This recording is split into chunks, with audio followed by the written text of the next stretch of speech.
Hanya 3 hari setelah istrinya, Anindita, berpulang, Bhaskara melakukan sesuatu yang tak terbayangkan. Di tengah puluhan pasang mata yang masih basah oleh air mata di rumah duka, di hadapan jenazah istrinya yang masih terbaring kaku, ia berlutut, bukan untuk meratap, melainkan untuk melamar ibu mertuanya sendiri. Ibu Retno, ucapnya dengan suara yang bergetar namun tegas. Maukah ibu menikah dengan saya? Semua orang membeku. Bisik-bisik yang tadinya samar kini berubah menjadi keheningan yang memekakkan. Namun, apa yang membuat semua ini lebih aneh adalah reaksi sang ibu mertua. Ia tidak terkejut, tidak marah, hanya menatap kosong ke depan seolah semua ini adalah bagian dari sebuah skenario yang telah lama. Ia tulis, apa yang sebenarnya terjadi di antara menantu dan ibu mertua ini? Rahasia gelap apa yang terkubur bersama jenazah sang istri, yang kini terancam bangkit kembali? Bab 1, Lamaran di atas pusara. Ruang duka di kawasan Lebak Bulus, Jakarta Selatan, terasa pengap dan berat, seolah udara yang pekat oleh aroma bunga melati dan dupa enggan bergerak. Terbebani oleh kesedihan kolektif. Namun, di balik wajah-wajah muram para pelayat, ada arus bawah yang lebih tajam dari sekadar duka. Bisikan-bisikan menyelinap dari satu sudut ke sudut lain, seperti serangga malam yang bersembunyi di celah dinding, menggerogoti keheningan dengan gosip dan spekulasi. Di pusat badai senyap itu, berdirilah Bhaskara Aditama, seorang pria berusia 35 tahun yang baru saja kehilangan separuh jiwanya. Anindita Kirana, istrinya, wanita yang tawa renyahnya selalu mampu menerangi hari-hari tergelap Bhaskara, telah pergi untuk selamanya. Sebuah kecelakaan lalu lintas yang brutal dan tiba-tiba di persimpangan Jalan Gatot Subroto 3 hari yang lalu telah merenggutnya. Sebuah truk kontainer yang kehilangan kendali menjadi akhir dari semua mimpi yang mereka rajut. Bersama, Bhaskara berdiri mematung di sisi peti jenazah yang tertutup kain batik bermotif parang. Wajahnya pucat, matanya kosong, seolah jiwanya ikut terkunci di dalam peti kayu jati itu. Para sahabat, kerabat jauh, bahkan Bisumi, asisten rumah tangga yang telah mengabdi pada keluarga itu selama puluhan tahun, menatapnya dengan iba bercampur cemas. Namun, di tengah ritual duka yang hikmat, Bhaskara melakukan sesuatu yang meretakkan suasana. Ia melangkah maju, melewati para pelayat yang memberinya jalan, lalu berlutut tepat di hadapan peti jenazah istrinya. Semua orang mengira ia akan mencurahkan tangisnya yang terakhir. Namun, ia tidak menatap peti itu.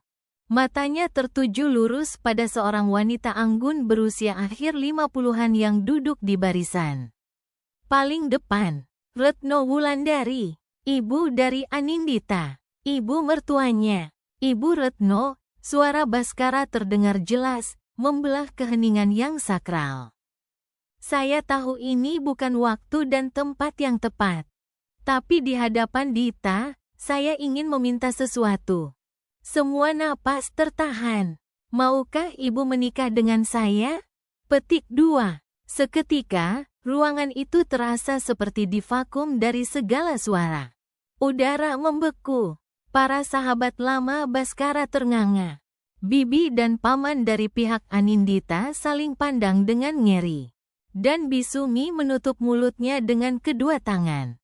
Matanya membelalak tak percaya. Ini adalah sebuah kegilaan.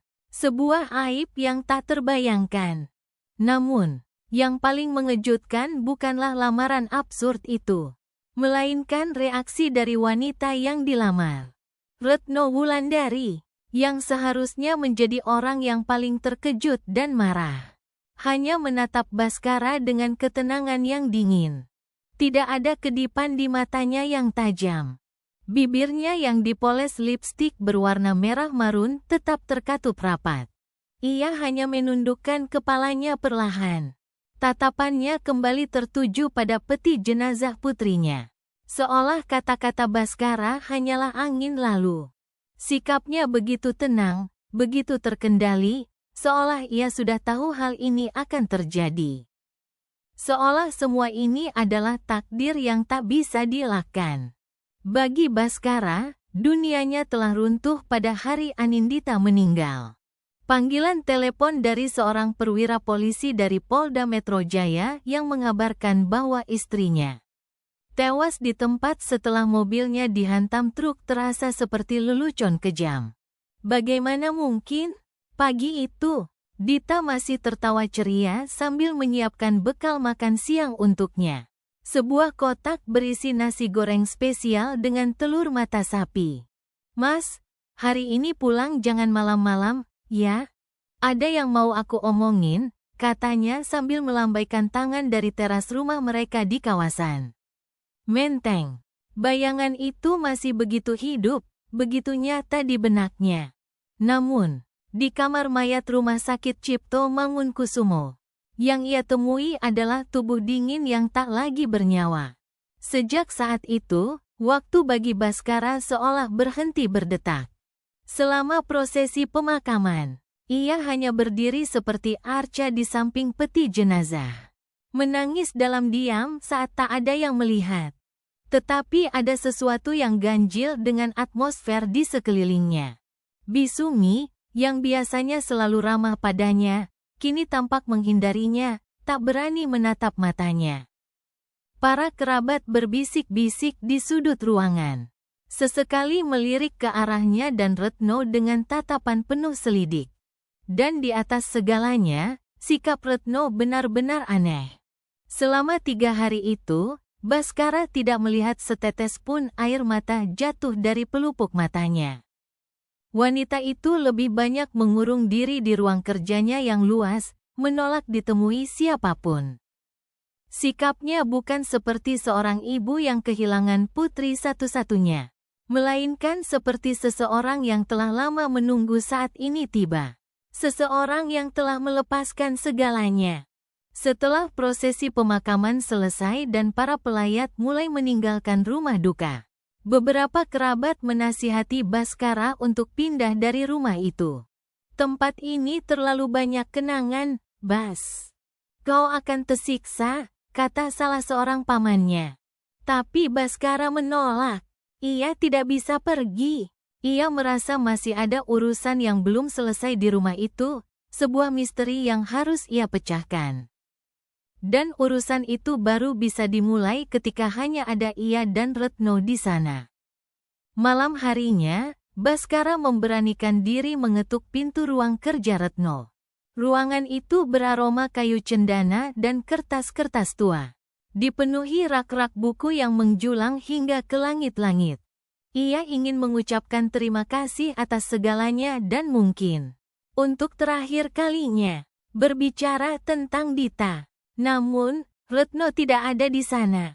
Sambil menunggu, Baskara, yang memiliki sifat perfeksionis, tanpa sadar mulai merapikan tumpukan dokumen di atas meja kerja mahoni yang besar. Saat menyusun beberapa map, tangannya menyentuh sebuah laci kayu tua yang sedikit terbuka. Laci itu tidak terkunci. Didorong oleh rasa penasaran yang tak bisa ia jelaskan, Baskara membukanya. Di dalamnya, di antara tumpukan surat-surat lama, terdapat sebuah foto usang yang warnanya sudah mulai menguning. Jantung Baskara serasa berhenti berdetak. Foto itu adalah foto kedua orang tuanya. Foto terakhir yang diambil sehari sebelum mereka ditemukan tewas. Sebuah peristiwa yang oleh polisi dan keluarga besar disimpulkan sebagai bunuh diri akibat kebangkrutan bisnis 15 tahun yang lalu. Baskara membalik foto itu. Ada sebuah tulisan tangan yang rapi di baliknya. Sebuah kalimat yang membuat sekujur tubuhnya gemetar. "Kematian ini bukan kebetulan. Kita telah ditipu." Baskara memejamkan matanya, napasnya tersengal. Kematian orang tuanya selalu menjadi luka yang tak pernah sembuh.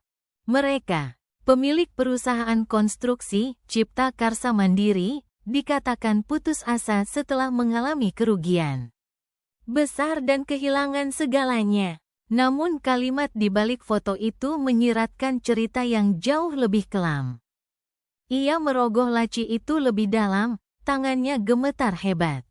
Ia menemukan setumpuk dokumen, proposal investasi, surat perjanjian pengalihan dana, dan akta jual beli aset Cipta Karsa Mandiri dengan harga yang tidak masuk akal kepada sebuah perusahaan bernama Jaya Abadi. Dan di antara nama-nama yang tertera di dokumen-dokumen itu, di bagian akhir, ada satu nama penanda tangan yang membuat darahnya membeku. Pramesti.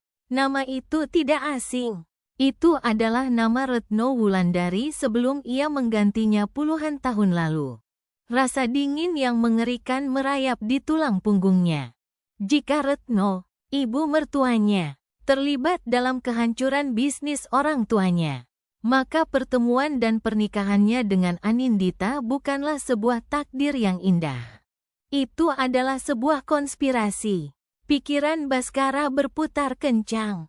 Mengapa Retno menikahkan putri satu-satunya dengannya, putra dari orang yang pernah ia hancurkan? Mengapa ia begitu dingin dan tenang setelah kematian Dita? Mungkinkah kematian Dita juga bukan kecelakaan? Benang-benang merah mulai tersambung dalam benaknya, membentuk sebuah pola yang mengerikan. Semua ini bukan kebetulan. Pada saat itu, sesuatu yang gelap dan kuat bangkit dari dalam diri Baskara. Bukan lagi duka, melainkan sebuah tekad membara untuk membongkar kebenaran.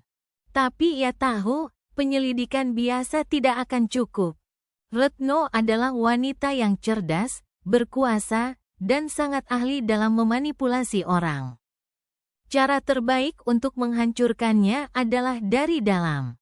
Ia harus berada di posisi terdekat, mendapatkan kepercayaannya, dan menjadi duri dalam daging di dalam istananya sendiri. Maka, Baskara membulatkan tekadnya sekali lagi. Ia akan melanjutkan sandiwara gila yang telah ia mulai di rumah duka. Ia akan membuat lamarannya terlihat tulus.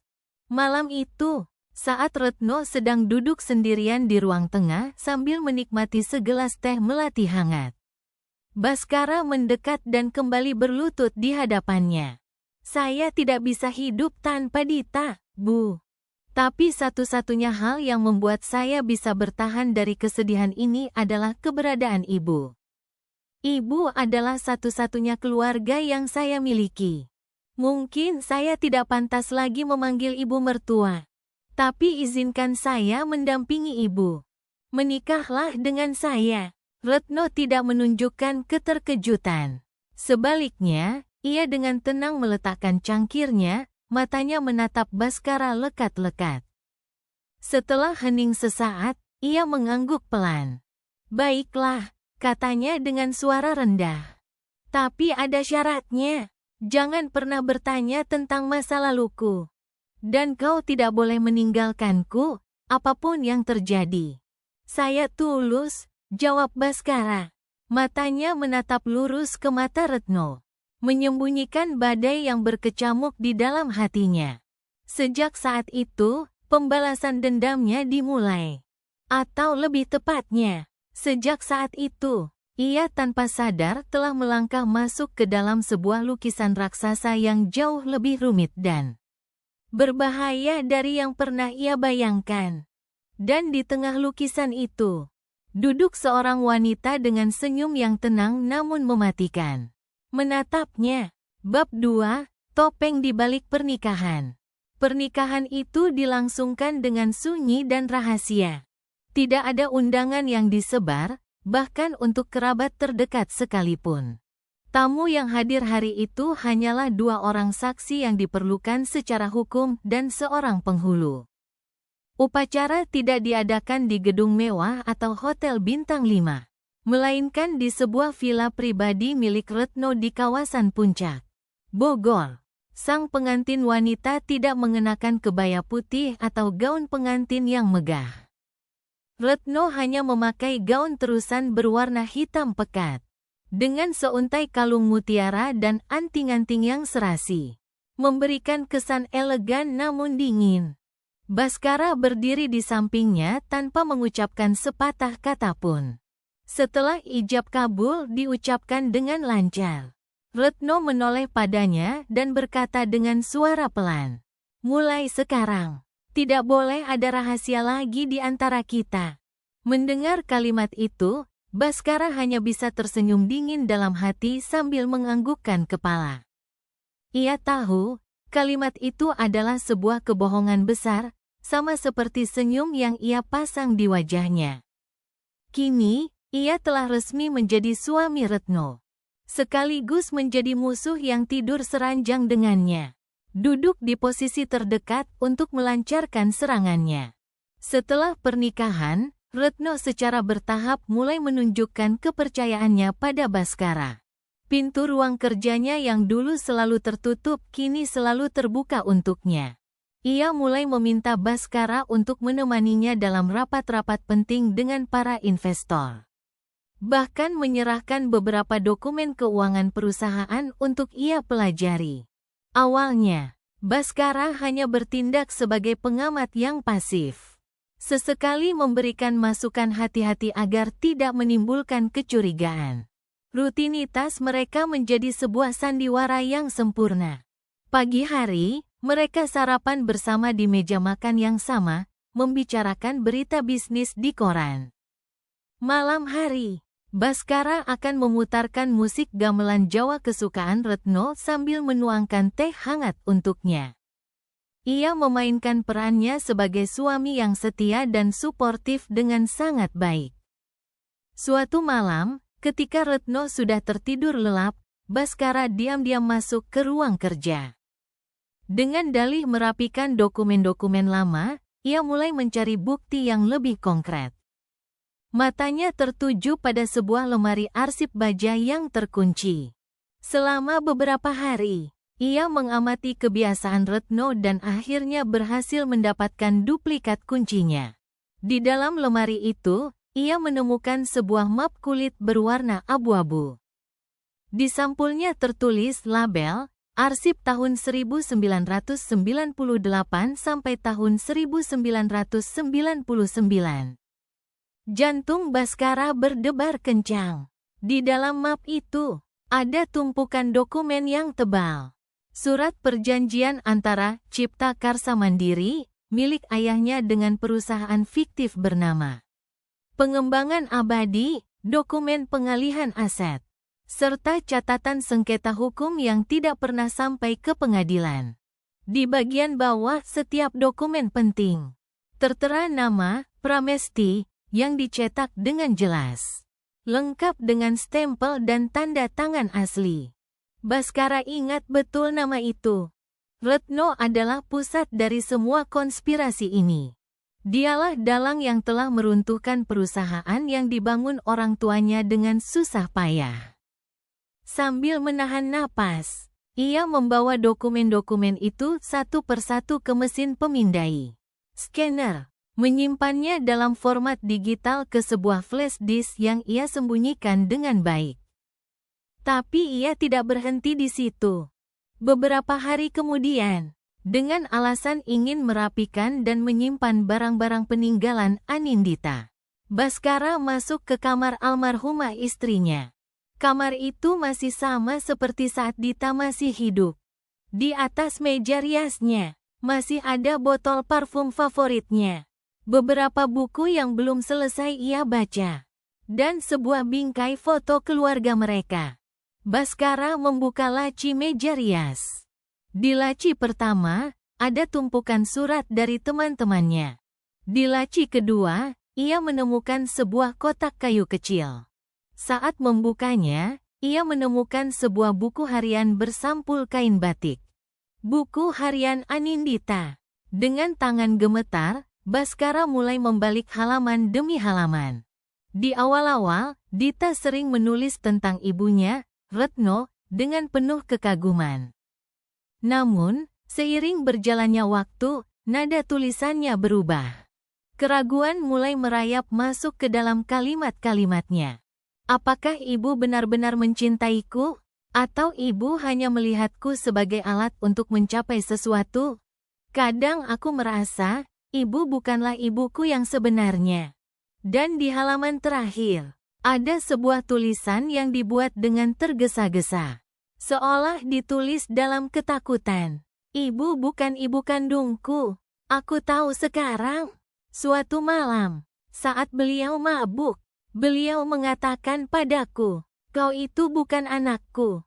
Kau hanya anak pungut." Aku berusaha tidak percaya. Tapi setelah aku mencari tahu sendiri dan menemukan berita lama tentang seorang wanita yang hilang, semua kepingan puzzle mulai menyatu.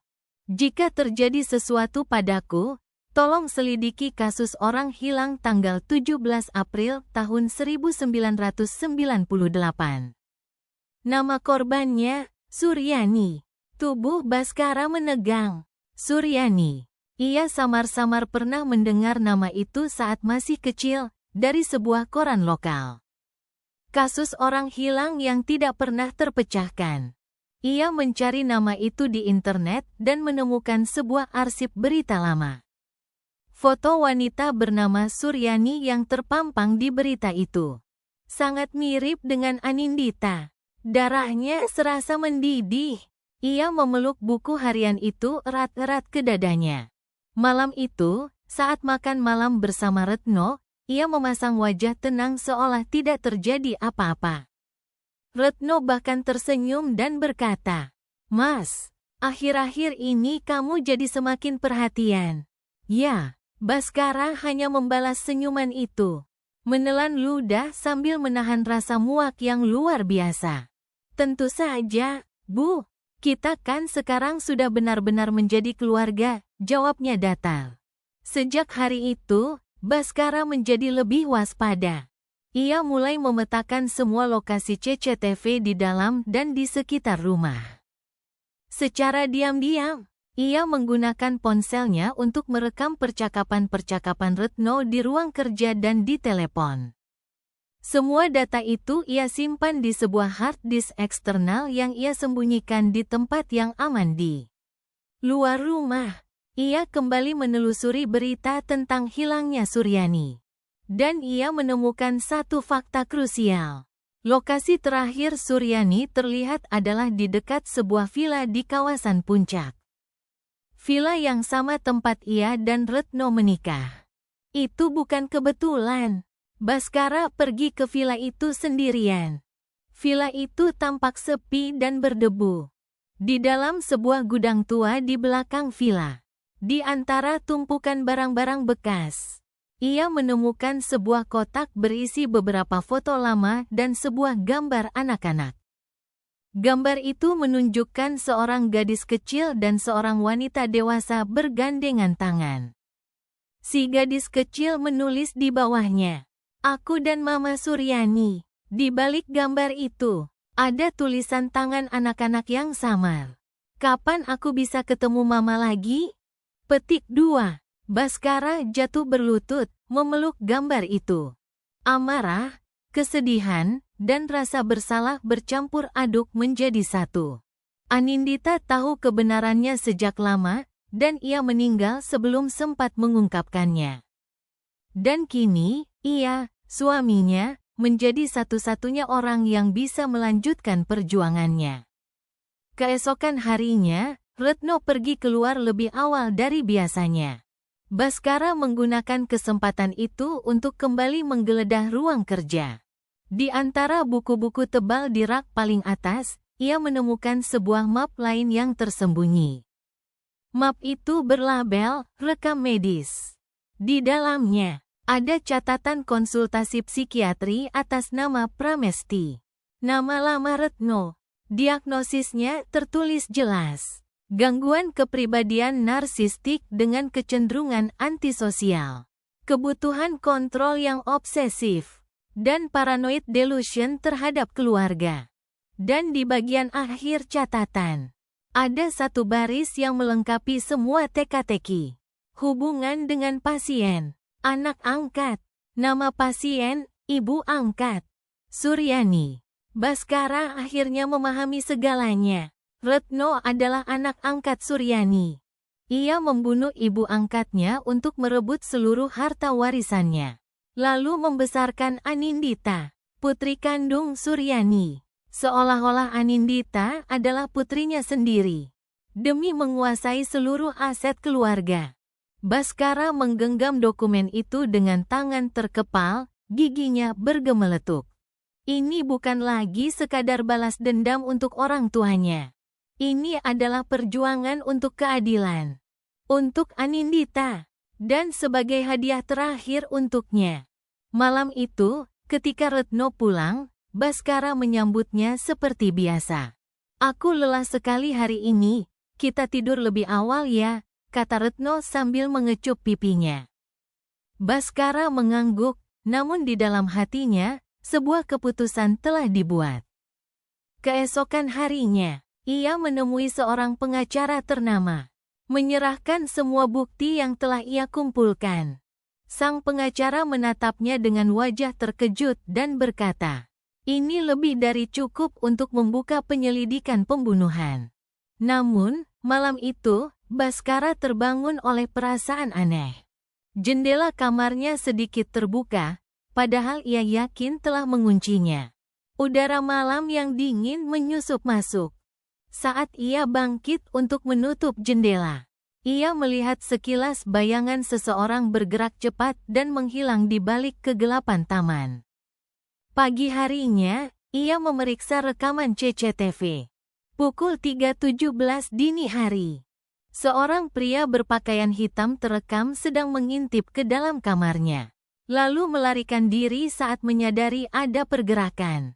Baskara tahu, Retno sudah mencium sesuatu.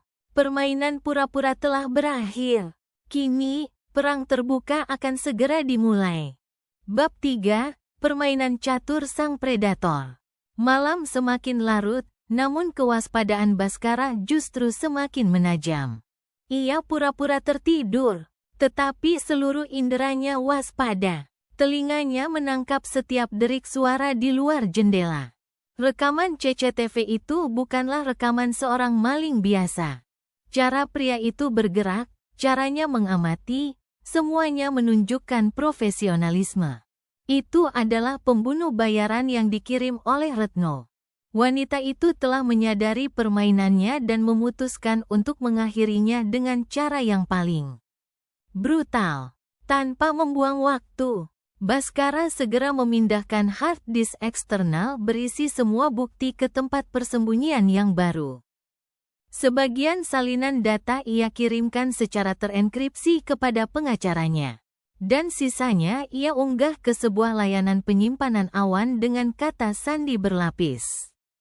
Malam berikutnya, Retno menyambutnya dengan senyum yang lebih hangat dari biasanya.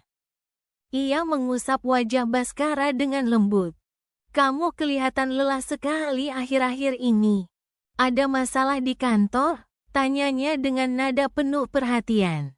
Namun, di balik tatapan itu, Baskara melihat kilat dingin yang membuatnya merinding. Hanya banyak pekerjaan, Bu, jawab Baskara sambil tersenyum tipis. Retno bersandar di bahunya, berbisik dengan suara seduktif. Bagaimana kalau kita lupakan semua ini sejenak? Kita pergi berlibur ke luar negeri, hanya kita berdua. Tawaran itu adalah sinyal bahaya yang paling jelas. Retno sedang merencanakan sesuatu. Kemungkinan besar sebuah kecelakaan di tempat yang jauh di mana tidak ada yang akan curiga. Baskara berpura-pura mempertimbangkan tawaran itu dengan antusias. Memanfaatkannya untuk mengulur waktu. Beberapa hari kemudian, ia pergi ke sebuah laboratorium klinik sendirian. Alasannya hanya satu, ia ingin melakukan tes DNA.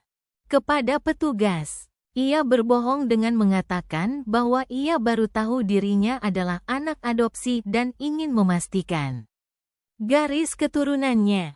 Hasil tes keluar 2 hari kemudian. Baskara membuka amplop itu dengan tangan gemetar. Apa yang ia baca di lembar hasil itu membuatnya terdiam, dunianya seakan runtuh untuk kedua kalinya. Nama ibu biologisnya, Suryani. Ayah, tidak tercatat. Namun, tingkat kecocokan denanya dengan profil genetik Anindita menunjukkan hubungan persaudaraan tingkat. Pertama, kepalanya pusing. Jadi, ia juga putra Suryani. Anindita adalah adik kandungnya. Semua ini terlalu rumit, terlalu bengkok. Cinta yang ia rasakan untuk Dita. Pernikahan mereka. Semua terasa seperti sebuah tragedi kosmik yang mengerikan. Ia terduduk lemas di kursi tunggu laboratorium, memegangi kepalanya yang terasa mau pecah. Setelah lama terdiam, sebuah tekad baru yang lebih keras dari baja terbentuk di hatinya. Tidak ada lagi jalan untuk kembali. Apapun kebenarannya, Retno telah melakukan kejahatan. Ia telah membunuh Suryani, menghancurkan keluarga orang tuanya, dan secara tidak langsung menyebabkan kematian Anindita. Dan sekarang, ia mencoba membunuh Bhaskara untuk menutupi semua dosanya. Ia harus dihentikan. Saat Bhaskara pulang, Retno sudah menunggunya dengan 2 gelas anggur merah di atas meja. Bhaskara duduk dengan tenang, mengangkat gelasnya untuk bersulang. Tapi kali ini, ia yang memulai percakapan. Bu Retno, katanya, nadanya datar. Atau haruskah saya memanggilmu istriku sekarang? Saya banyak berpikir tentang ibu akhir-akhir ini. Dan saya jadi penasaran, kenapa ibu sangat benci membicarakan masa lalu? Petik 2. Mata Retno bergetar sesaat, tapi ia cepat-cepat menguasai dirinya. Masa lalu tidak penting, Mas. Yang penting adalah sekarang dan masa depan kita. Kalau begitu, bagaimana dengan pertanyaan ini? Lanjut Bhaskara. Pada bulan April tahun 1998, apakah ibu mengenal seorang wanita bernama Suryani? Petik 2. Tang. Gelas di tangan Retno membentur meja kaca, isinya sedikit tumpah. Wajahnya berusaha tetap tenang, tapi ujung jarinya yang gemetar mengkhianatinya. Itu cerita lama. Wanita itu sudah lama hilang. Wanita itu adalah ibuku, kata Bhaskara. Suaranya tenang, namun syarat dengan amarah yang tertahan. Retno terdiam. Untuk pertama kalinya, topeng sempurnanya retak. Ia kehabisan kata-kata. Bhaskara tidak menyia-nyiakan kesempatan itu. Ibu membunuhnya, lalu mengambil putrinya, Anindita, dan menjadikannya putri ibu. Dan Anindita, ibu juga yang membunuhnya, kan? Petik 2. Retno tertawa. Tapi tawa itu terdengar serak dan rapuh, tidak lagi anggun seperti biasanya. Sudut bibirnya bergetar. Kalau kau memang berpikir begitu, apa kau punya bukti? Petik 2. Ada. Dan semua bukti itu sekarang sudah ada di tangan polisi dan pengacaraku. Sejak malam ibu mengirim orang untuk membunuhku, aku sudah mempersiapkan semuanya. Retno bangkit dari kursinya. Ia berjalan ke sebuah laci di lemari hias dan mengeluarkan sebuah amplop coklat, lalu melemparkannya ke atas meja. Di dalamnya ada salinan hasil tes DNA Bhaskara dan akta kelahirannya yang asli. Kau memang putranya Suryani, kata Retno. Dan Anindita adalah putrinya. Itu artinya, dia adikmu. Dan itu tidak membuat semua rencanamu menjadi benar, balas Bhaskara. Ibu mencuri kehidupan seorang anak, dan menghancurkan hidupku yang mencintai anak itu. Retno menunduk. Suaranya kini terdengar rendah dan lelah. Awalnya aku tidak tahu kau putranya. Aku baru sadar setelah beberapa lama, dan saat itu semua sudah terlambat. Semuanya sudah terjadi. Jadi karena itu ibu mau membunuhku? Untuk menutupi semuanya? Petik 2. Tidak. Retno menggeleng. Aku tidak berniat membunuhmu. Aku hanya ingin mengirimmu pergi jauh. Melihatmu setiap hari membuatku teringat pada semua yang telah kulakukan. Mungkin aku masih punya sedikit rasa bersalah. Bhaskara tertawa sinis. Rasa bersalah? Kalau manusia sepertimu punya rasa bersalah, semua ini tidak akan pernah terjadi. Saat itu, pintu depan didobrak terbuka. Beberapa petugas polisi berseragam dan berpakaian preman menyerbu masuk. Surat perintah penangkapan yang telah disiapkan Bhaskara dan pengacaranya akhirnya dikeluarkan. Retno Wulandari ditangkap atas berbagai tuduhan. Mulai dari pemalsuan dokumen hingga keterlibatan dalam pembunuhan berencana. Ia tidak melawan. Ia hanya dengan tenang menyodorkan kedua tangannya untuk diborgol. Sambil digiring keluar, ia menatap Bhaskara untuk terakhir kalinya dan berkata, "Kau berhasil meruntuhkanku, tapi permainan ini belum selesai. Aku hanyalah puncak gunung es." Bhaskara balas menatapnya tajam. "Semoga itu kata-kata terakhirmu, karena yang sebenarnya baru akan dimulai." Setelah Retno dibawa pergi, Bhaskara berdiri sendirian di ruang tengah yang kini terasa sunyi dan hampa. Ia menarik napas dalam-dalam, namun tatapannya tidak menunjukkan kelegaan. Ia tahu, ini bukanlah akhir. Ini baru permulaan. Ada kegelapan yang lebih besar yang bersembunyi di belakang Retno. Dan kini, kegelapan itu akan datang untuknya. Bab 4. Bayangan Sang Dalang Utama. Setelah penangkapan Retno, kehidupan Bhaskara jauh dari kata tenang. Rumah mewah di Menteng itu terasa asing dan dingin. Sofa empuk di ruang tengah. Cangkir teh porselen kesukaan Retno. Bahkan aroma parfumnya yang samar-samar masih tertinggal. Semua terasa seperti hantu dari masa lalu yang kelam. Bhaskara tidak bisa tidur. Kalimat terakhir Retno terus berputar di kepalanya, "Aku hanyalah puncak gunung es." Itu bukan gertakan sambal. Itu adalah petunjuk. Bhaskara merasa ada mata-mata tak terlihat yang masih mengawasinya. Beberapa hari kemudian, kecurigaannya terbukti. Sebuah mobil Toyota Kijang Innova hitam selalu terparkir di ujung jalan setiap kali ia pulang kerja. Awalnya ia mengabaikannya, tapi ketika mobil yang sama mengikutinya hingga ke sebuah kafe, ia yakin sedang diawasi. Ia segera menghubungi pengacaranya untuk menanyakan status penahanan Retno. Kabar yang ia terima bagai petir di siang bolong. Setelah 72 jam ditahan, Retno dibebaskan dengan jaminan. Seseorang yang sangat berkuasa telah turun tangan. Amarah Bhaskara memuncak. Dengan semua bukti yang ada, seharusnya tidak mungkin Retno bisa keluar secepat itu.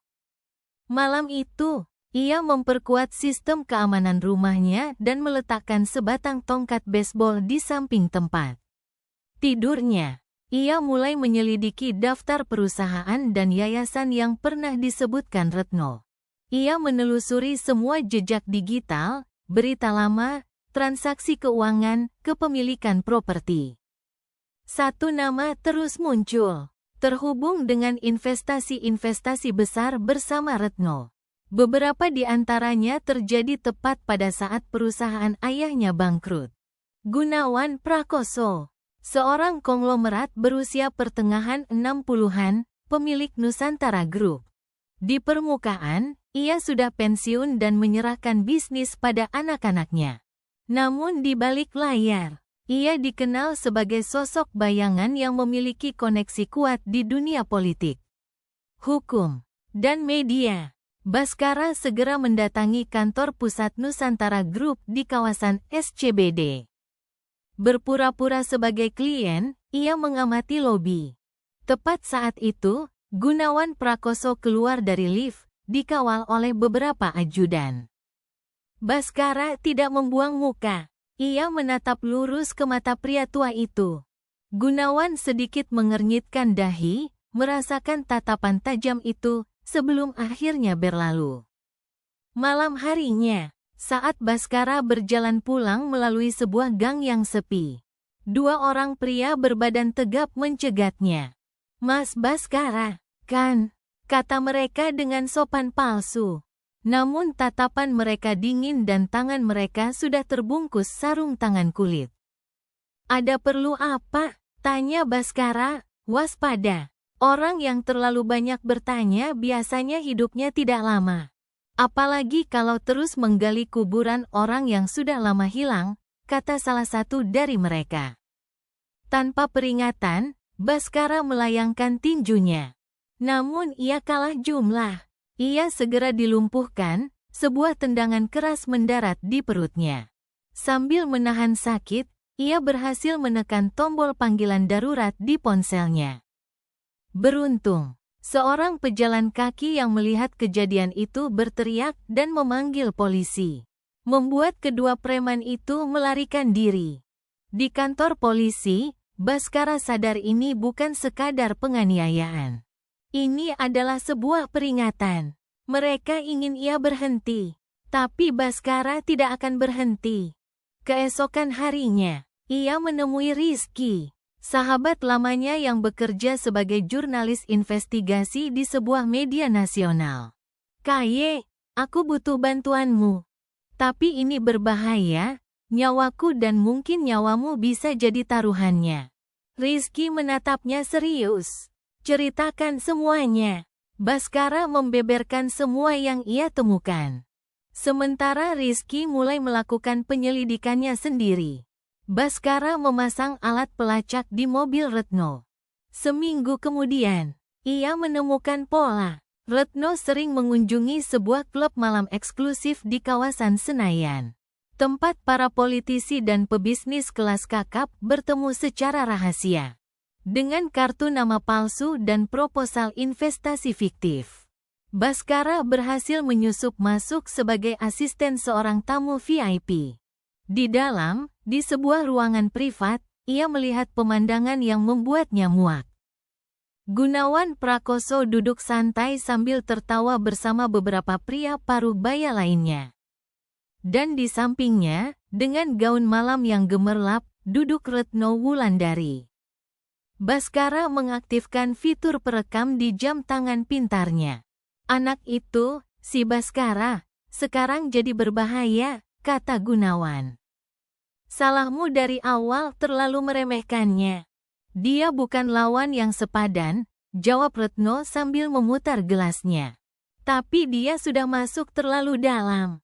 Sekarang sudah tidak ada pilihan lain." Itu adalah sebuah pengakuan. Dengan tangan gemetar, Baskara menyimpan rekaman itu dan diam-diam keluar dari klub. Malam itu juga, ia menyerahkan file rekaman itu pada Rizky. Wajah Rizky memucat setelah mendengarnya. "Bas, ini bukan lagi berita. Ini bom waktu yang bisa meledakkan separuh elit di negara ini. Tapi bom itu juga berbahaya bagi mereka." Keesokan harinya, Rizky diserang di dekat rumahnya, tulang rusuknya patah. Di rumah sakit, Baskara menggenggam tangan sahabatnya. "Maaf, Kaye, aku sudah membawamu dalam bahaya." Rizky terengah-engah. "Kau harus mengungkapkannya. Demi Dita, demi orang tuamu, dan demi dirimu sendiri." Kata-kata itu membakar jiwa Baskara. Ia bukan lagi korban. Ia adalah saksi yang harus berjuang sampai akhir. Malam itu, ia mengirimkan file rekaman itu secara anonim ke beberapa media terbesar di Indonesia. Keesokan paginya, berita itu meledak. KONGOMERAT Gunawan Prakoso diduga terlibat konspirasi dan perintah pembunuhan. Wajah Baskara di media diburamkan. Tapi keberadaannya sebagai saksi kunci kini menjadi rahasia umum. Malam itu, di depan rumahnya, ia berhadapan dengan seorang pria berjas hitam yang turun dari mobil sedan mewah. Pria itu adalah tangan kanan Gunawan Prakoso. Ia tidak tersenyum. Ia hanya menatap Baskara dan berkata dengan dingin, "Perang yang sesungguhnya baru saja dimulai." Bab 5, Benteng Terakhir dan Kemenangan Pahit. Malam itu, Baskara duduk dalam kegelapan, tidak berani menyibak gorden jendelanya. Ponselnya terus bergetar, dibanjiri puluhan pesan dan panggilan tak terjawab dari nomor-nomor tak dikenal. Bayangan Gunawan Prakoso telah menyelimuti hidupnya. Rekening bank perusahaannya dibekukan, dan mobil-mobil asing bergantian mengintai rumahnya sepanjang malam. Di tengah malam, bel pintu berbunyi, membuat jantungnya serasa copot. Melalui interkom, ia melihat dua pria menunjukkan lencana polisi. Dengan hati-hati, ia membuka pintu. "Kami dari tim internal," kata salah satu pria itu dengan suara rendah. "Kami tahu tentang data yang Anda kirim dan situasi Anda saat ini. Kami bisa membantu, tapi ada syaratnya." Baskara curiga. "Bagaimana saya bisa percaya kalian polisi sungguhan?" Petik 2. Pria itu mengeluarkan sebuah lencana dari saku dalamnya. "Kejaksaan Agung, Tim Khusus Tindak Pidana Korupsi. Kami sudah lama mengincar Gunawan Prakoso. Pengaruhnya terlalu besar. Kesaksian dan bukti dari Anda adalah pemicu yang kami butuhkan." Baskara mengangguk. Ia mempertaruhkan segalanya. Keesokan harinya, didampingi pengacaranya, ia secara resmi menyerahkan semua bukti ke Kejaksaan Agung. Penyelidikan dimulai secara rahasia. Namun, pihak Gunawan tampaknya mencium pergerakan itu. Sekretaris pribadinya menghilang, dan direktur keuangannya diberitakan bunuh diri. Beberapa hari kemudian, teror datang lagi. Dini hari, jendela rumahnya pecah dilempar batu. Sebuah amplop terlempar masuk. Di dalamnya ada foto masa kecilnya. Dengan secarik kertas bertuliskan, "Berhenti sekarang, atau kau akan berakhir seperti mereka." Ancaman itu membuatnya goyah, tapi sekaligus menguatkan tekadnya. Ketakutan mereka adalah bukti bahwa ia berada di jalan yang benar. Baskara menerima tawaran perlindungan dari negara dan dipindahkan ke sebuah rumah aman di luar kota. Di sana, ia menunggu dalam kesunyian. 3 bulan kemudian, Kejaksaan Agung menggelar konferensi pers. Gunawan Prakoso dan 17 orang lainnya dari kalangan politisi dan pebisnis ditangkap atas tuduhan konspirasi, pencucian uang, dan perencanaan pembunuhan. Di layar televisi, Gunawan Prakoso tidak lagi tampak seperti konglomerat yang angkuh. Ia menunduk lesu dengan tangan terborgol. Saat kilatan kamera menyala, ia mengangkat wajahnya sejenak, menatap lurus ke kamera.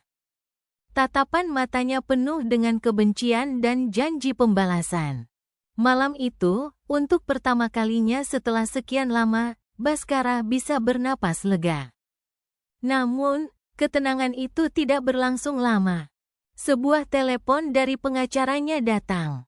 "Cepat lihat berita. Mereka masih punya kartu terakhir." Petik 2. Baskara menyalakan televisi.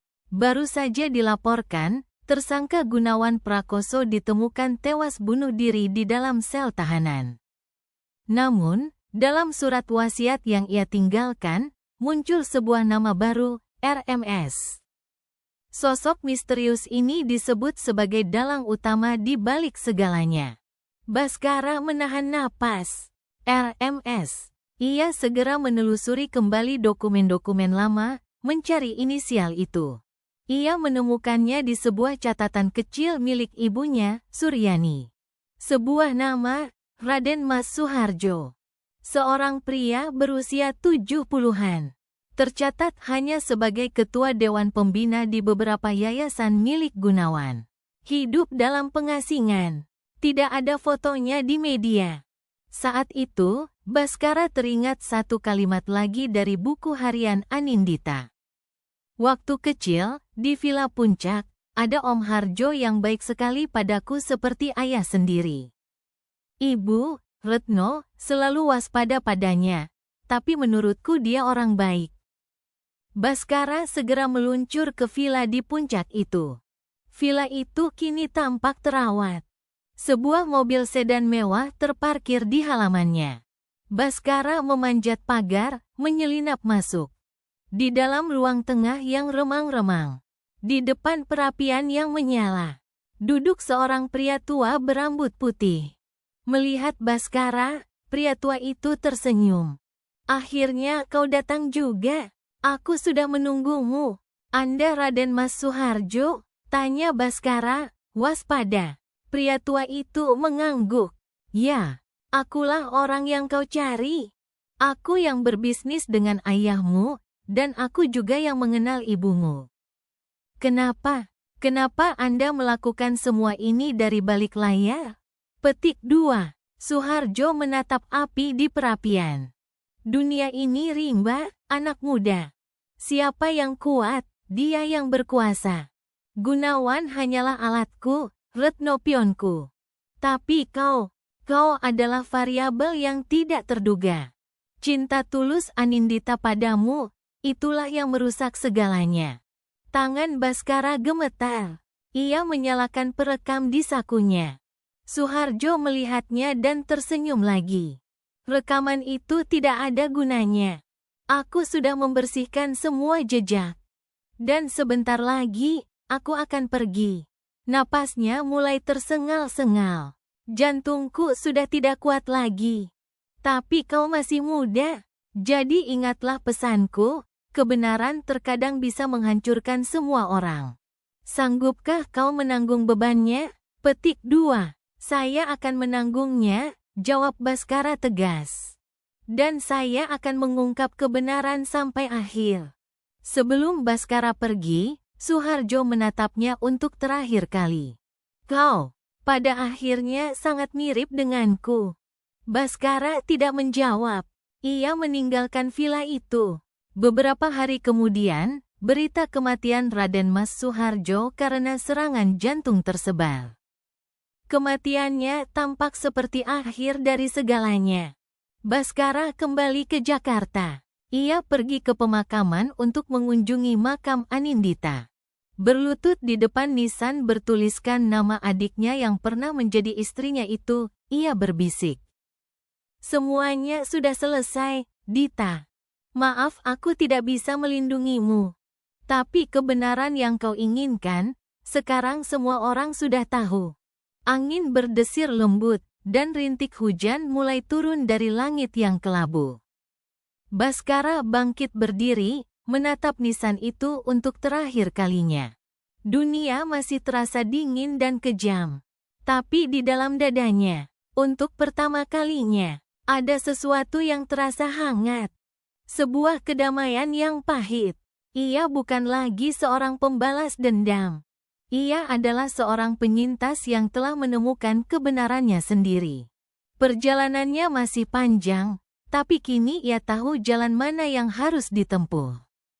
Jalan yang akan selalu ia tapaki bersama kebenaran, seberat apapun itu.